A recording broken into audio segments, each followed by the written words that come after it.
Tenemos información en vivo con Janet Mori, ella se encuentra en la Comisión Herrera. Te escuchamos, Janet.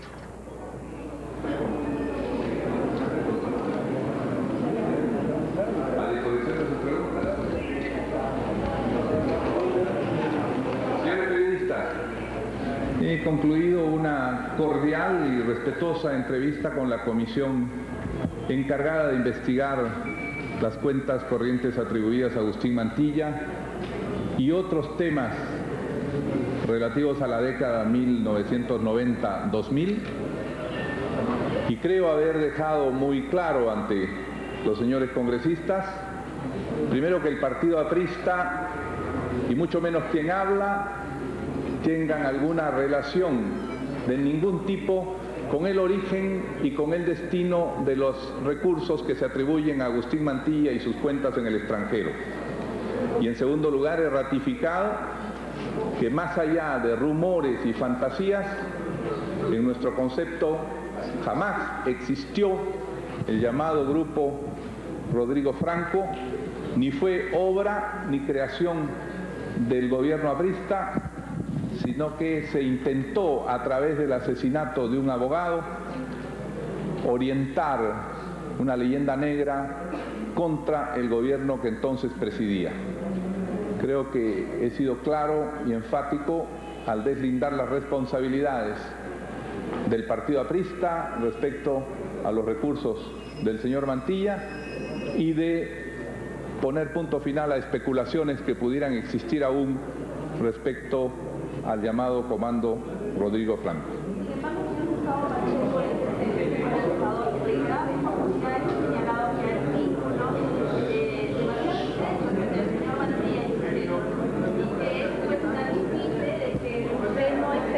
¿Usted no se había enterado de todas estas irregularidades de las que estaba hablando el señor Mantilla? He reiterado ante la comisión que, ausente 9 años del Perú, no he tenido ningún conocimiento y que, por el contrario, deseamos cuanto antes un esclarecimiento fiscal o judicial del destino exacto de cada uno de los envíos de dinero que pueda haberse hecho desde esas cuentas, lo que demostrará fehacientemente que no hay ninguna conexión con el partido ni con ninguna persona del partido aprista. Señor. ¿Usted ha traído el tipo de documentos que puedan, sobre todo para la parte monetaria de las cuentas, para solicitar algún tipo? Eso corresponde solamente a la Fiscalía de la Nación y al Poder Judicial. Yo estoy convencido que si se trata eso con seriedad y con insistencia, no hay ningún envío hecho desde las cuentas en los Estados Unidos que no tenga claramente un destino y el nombre del destinatario de los recursos que llegaron al país, fueran a donde fueran.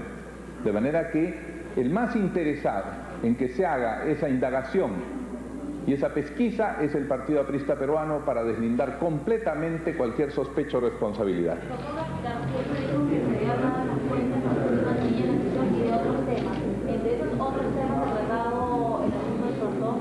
No en absoluto, porque no es competencia de la comisión.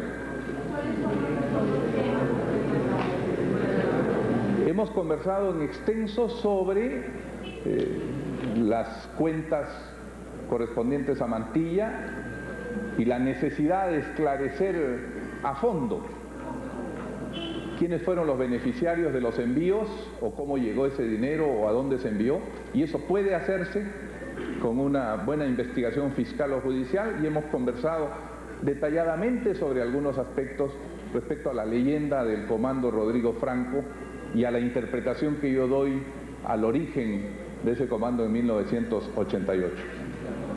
El señor Quintanilla, el agente ingresado ante la Corte para el Pacto Nacional, no ha comunicado que diga dónde mandó cerrar los cuerpos de los presos que estaban muertos. Cuando él va por eso. Le ruego que me exima de contestar a esas personas. Doctor García, respecto al tema, ¿hay alguna oportunidad de que se conoció sobre el caso de la elección?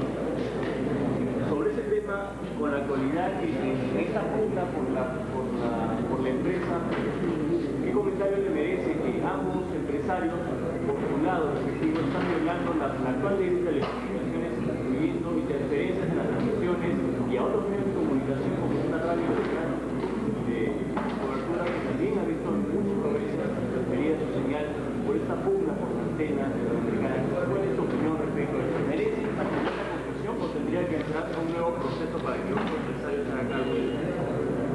Sobre el tema del Canal 5, que ha ocupado casi la integridad de los noticieros y de los espacios noticiosos del país ayer, quisiera decirle al país algo que considero mucho más importante que el problema de la avenida Arequipa. El problema del Perú hoy día no está en la avenida Arequipa. Han muerto 5 miembros de nuestras Fuerzas Armadas y han muerto además 2 guías que eran ronderos sirviendo al país. Estos 7 muertos han sido sepultados en el olvido por este escándalo de la avenida Arequipa. Y otra vez considero que el país está equivocándose respecto a la gravedad de lo que comenzamos en este momento a vivir otra vez. Otra vez creo que Sendero Luminoso comienza a ganar la guerra psicológica al Perú, haciendo que se distraiga en temas diferentes y no preste atención a lo sustantivo. La batalla no es en el morro, la batalla en el Perú es una batalla frente a la subversión que comienza a crecer nuevamente y frente a quienes no lo comprenden debidamente. Yo no estoy dispuesto a entrar a ese tema porque considero que el Perú tiene temas mucho más graves que se están eludiendo y evadiendo. Bajo este escándalo que comenzó hace 2 días, está pasando el tema de la subversión y la muerte de hombres que han defendido a la patria con su uniforme, y está pasando el tema del impuesto general a las ventas, que es un impuesto recesivo y un impuesto antipopular. Doctor García, ¿sí invocaría al presidente Toledo que desista de promulgar esa ley de IQB? Creo que el país entero exige que se observe la ley que aumente el impuesto general a las ventas del 18 al 19%, porque es generalizado, indirecto y va a afectar al 80% de los peruanos que viven en situación de estrechez en este momento. Un congresista ya dice hay otras alternativas para poder eliminar quizás esta propuesta del Congreso de la República. Por ejemplo, ¿qué otras alternativas usted propone? Ya que según el congresista Rodríguez, el presidente Toledo estaría manejando otras propuestas económicas diferentes. Quisiera refrescar la memoria de algunas personas diciendo que desde hace 2 años insistimos en que se reactive productivamente el Perú. La única manera de cobrar impuestos es produciendo. Y la única manera de producir en una situación de recesión como la que vivimos es procediendo a la reactivación del aparato productivo.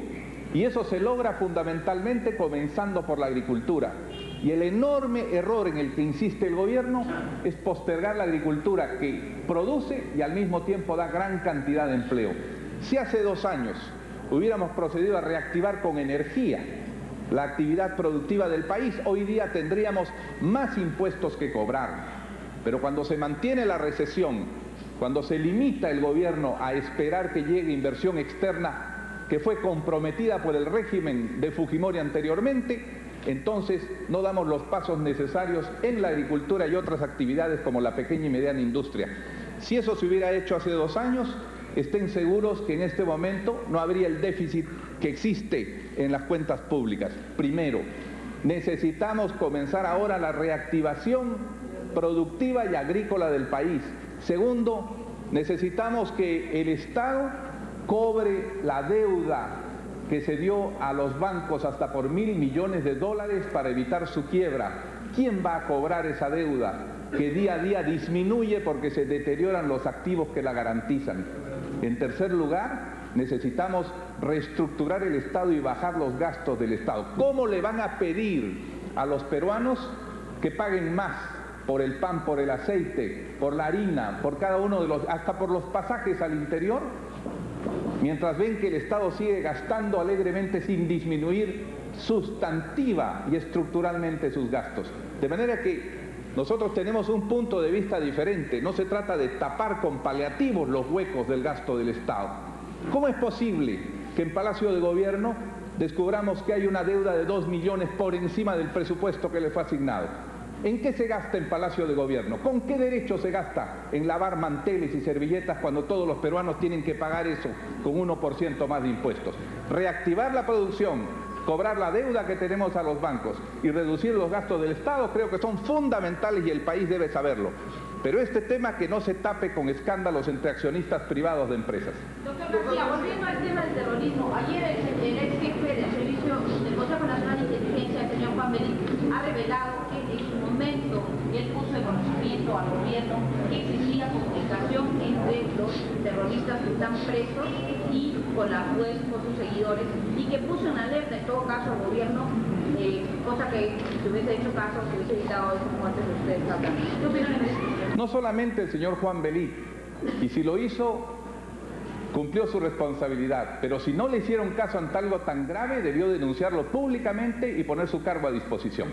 Yo creo que eso es lo que tiene que hacer un buen funcionario cuando ve que el país está llegando a un punto de peligro tan grave como aquel en que estamos. Pero no es solamente el señor Belí, también el Consejo de Justicia Militar en su momento informó, y deben conocerse los oficios a través de los cuales lo hizo, que la flexibilización, es decir, el aumentar las horas de visitas, el permitir que personas que no eran parientes próximas de los senderistas entraran a visitarlos, ha permitido una rearticulación de su capacidad de acción. La cosa es muy clara. Sendero Luminoso se defendió del gobierno mediante el compartimentaje. ¿Qué significa esto? Que cada célula desconoce a la otra. Eso es compartimentar la información y gracias a eso pudieron actuar. El gobierno anterior compartimentó a los prisioneros y esa fue una medida saludable para evitar su comunicación y su rearme. Pero cuando llegan gobiernos que permiten que se comuniquen entre sí los prisioneros, que trabajen en mesas de trabajo que se les habilitan, que tengan teléfonos de comunicación con el extranjero por si no lo saben, cuando llegan gobiernos que permiten y amplían las horas de visita de los que no son familiares y de los abogados, entonces se rompe el compartimentaje que deben tener las cárceles para los jefes y conductores senderistas y el resultado es lo que estamos viendo. El hallazgo del cuaderno escrito por la señora Iparraguirre por orden y dictado de Abimael Guzmán y que ha llegado a otras prisiones es un escándalo porque demuestra cuál es la estrategia de Sendero Luminoso ante la democracia. Lo dice, no lo digo yo, utilizar la Comisión de la Verdad, utilizar los teléfonos, movilizar a ciertas personas para sensibilizar a la opinión pública y convertir a los senderistas en víctimas del gobierno. Lamento que haya medios de comunicación que se estén prestando, después de todo lo que ha costado al Perú en vidas y en bienes, la destrucción senderista, que se estén prestando a dar nuevamente eco y además a presentarlos como víctimas del Estado que se defendió y defendió a la sociedad.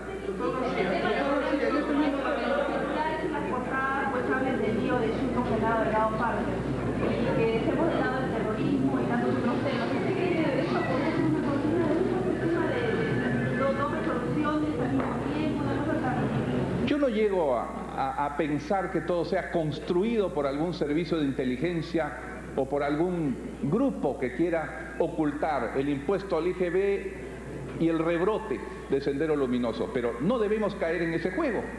Mi invocación a la sociedad es que todavía es el momento de poner punto final y freno a Sendero Luminoso, de manera que por eso he dicho que me eximo de responder a otros temas que no sean aquellos como este que considero de la más y grave importancia en estos momentos para el Perú.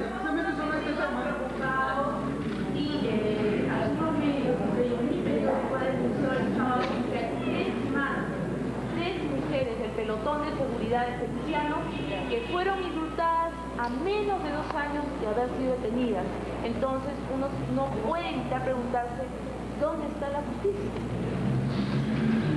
Lamentablemente, por el momento pareciera que más acierto tuvo el régimen dictatorial en el manejo del asunto senderista. Y yo sostengo que la democracia tiene que demostrar que es firme y que es inteligente para evitar que el senderismo, como ya lo ha hecho en otras ocasiones, utilice en su favor los recursos democráticos que son para los ciudadanos que cumplen sus obligaciones y respetan la libertad y la democracia. Yo felicito que algunos medios participen también de la campaña de denuncia ante el avance del senderismo y ante, yo diré, estas flexibilizaciones ingenuas, por decirlo menos, en las que hemos caído en los últimos años. Es el momento de volver a apretar las clavijas a Sendero Luminoso. Es el momento de utilizar cuanto antes los recursos que tiene el Estado para frenar lo que comienza. La muerte de los 5 militares, la muerte de los 2 ronderos y otros que han muerto anteriormente deben ser para nosotros un recuerdo inmediato de la gravedad que esto supone. Si en el Perú comienza Sendero Luminoso a marchar, no habrá ninguna inversión, no habrá ninguna confianza ni externa ni interna. Hay que levantar la bandera de la seriedad responsable frente a Sendero Luminoso. Personales de su partido que están ahorita en entredicho, por decirlo de alguna manera, y el comité, el CEN, su partido se estaría reuniendo esta noche para definir esa situación o ver qué tomar. Usted como presidente del partido político, ¿qué tiene que decir al respecto? Cualquier funcionario frente al cual se aporten pruebas concretas y concluyentes de malas acciones, de nepotismo, será sancionado por el partido y, llegado el caso, el partido se vería en la obligación de encabezar el pedido de revocatoria de cualquier persona que, elegida a propuesta del APRA, no cumpla con las responsabilidades que debe tener. Pero hasta el momento nosotros hemos procedido dentro del partido a hacer investigación por 2 casos, pero no los 5 que usted menciona. ¿Estaría perjudicando de algún modo su trayectoria para el año 2006 a la candidatura, en vista que gente del partido político estaría en esto y la gente se preguntaría muchas cosas respecto a la posibilidad? Justamente por eso, al partido aleprista le toca ser doblemente vigilante de que sus autoridades no incurran, ni siquiera parezcan incurrir en actos de irregularidad o de inmoralidad. Por consiguiente, pueden tener la seguridad todos los peruanos. En cuanto tengamos alguna comprobación fehaciente, nosotros pediremos la renuncia o la revocatoria de cualquier autoridad que no cumpla. Lo peor que puede hacer un gobernante, lo peor que puede hacer un político es ocultar los pecados de gente cercana a él. Eso no lo vamos a hacer. Este es el caso del presidente regional de Lima, el señor Miguel Ángel Mufarech. Todas las evidencias demuestran que él fue al Congreso y mintió, es un espectáculo con imitadores. Finalmente la voz ofreciendo miles de negocios es de él. Estamos a la espera del resultado concluyente de esa investigación y estamos a la espera de lo que concluyan también las autoridades judiciales que se abocarán a ese caso. De manera que nosotros no descartamos nada en esta circunstancia, creemos de buena fe que ha habido un montaje de la comunicación y que hablar de podemos hacer negocios puede ser otra parte de la conversación que se embona, que se enlaza, cortada con una frase que tenga que ver con la elección. Pero no tenemos ninguna prueba y hasta el momento nadie en la región de Lima nos ha hecho llegar una prueba de concusión, de colusión, de compra irregular, de promesa o de presencia de personas extrañas en el gobierno regional de Lima. En cuanto los hubieran, seríamos los primeros en decirlo ante todo el país. Que hay una campaña en contra suya con el tema de los tribunales y que el presidente está involucrado, eso, y si considera que el gobierno debería derogar la resolución que dio flexibilización en las cárceles para los terroristas. Comenzaré por lo más importante, que es lo que me preocupa. Claro que debe derogarse de inmediato cualquier dispositivo que haya fragilizado, no use el término flexibilizado, fragilizado y debilitado el deber carcelario de mantener a estos asesinos separados unos de otros para que no coordinen sus fechorías y rearmen sus posibilidades. Y en cuanto a que si existe una campaña, claro que existe una campaña. Hay quienes me asignan desde ahora, como usted lo ha hecho o su colega, el rol de candidato para la elección del 2006.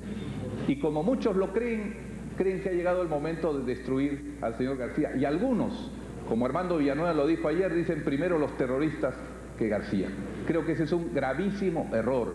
En vez de dialogar, en vez de conversar y concertar, prefieren el enfrentamiento o utilizar para los efectos de destruir a una persona como Alan García el tema de los terroristas sin saber que están creando otra vez un monstruo horrible. El terrorismo es una caja de Pandora que no debe abrirse nunca más en el Perú. Muchas gracias.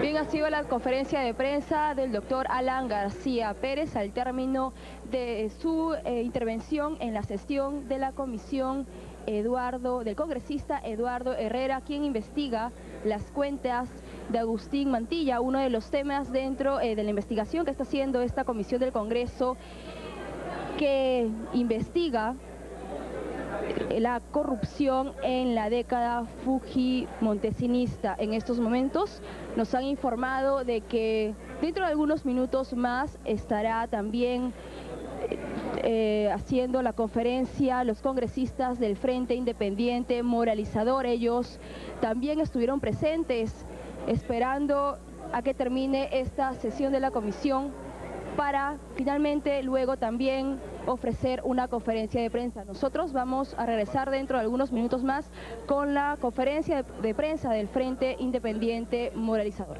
Adelante, estudios. Muchas gracias, Janet. Nuestra compañera Janet Mori desde el Jirón Guayaga en el centro de Lima. Hacemos una muy breve pausa y ya regresamos.